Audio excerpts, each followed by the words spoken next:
how to add a reminder widget to the home screen on the Samsung Galaxy S25, S25 Plus, or the S25 Ultra.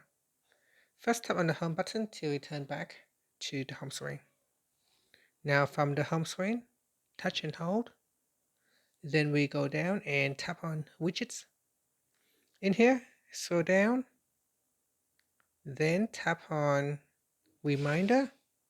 And from here, there are 3 different widget size that you could choose. 2x1 is the small one, or 2x2 that will take up 2 grid by 2 grid, so around 4 grids on your home screen. And here we have a larger one, 4x2. So if you drag and drop onto the home screen, you can see this will take up 4 spots on the home screen by 2 spots. You can also resize it to make it larger, taller, or shorter. And that's it. That is how you can add the reminder widget to the home screen. And that's it. Thank you for watching this video. If you find it helpful, please like and subscribe to my channel for more videos.